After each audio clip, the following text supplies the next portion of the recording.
Ginambar harumeng puspita harum kembang kang nyirna sewu lara branta duh sira pepujanira setya tuwuh rakuwawa muga sira ora paring lara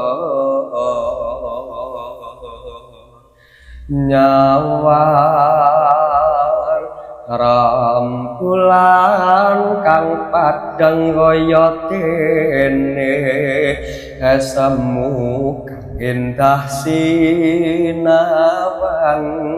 ngibarat kembang melati tresnaku kang tulus suci lintang dalu kang melu nyekseni ngibarat gegayuh lintang aku wis klakon klaksanan bungahku nganti kaya wong kedanan gandrung aku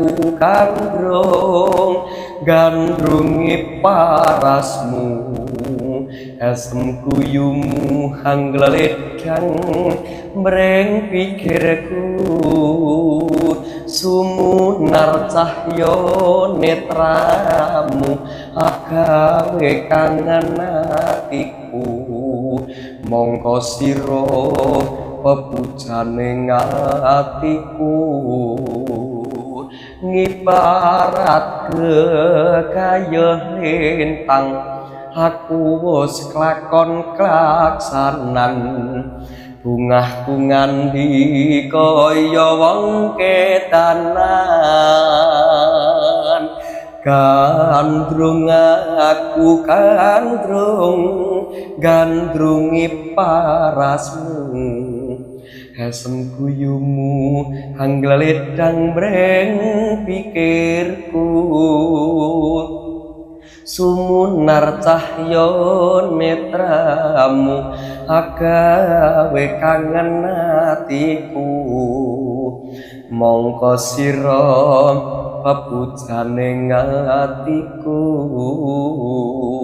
duh wong ayu jejing mating atiku.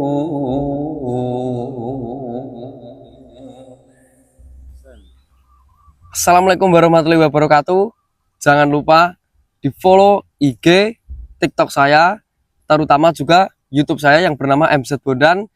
Dan jangan lupa sebentar lagi akan rilis lagu baru yang berjudul Asma Puja. Terima kasih.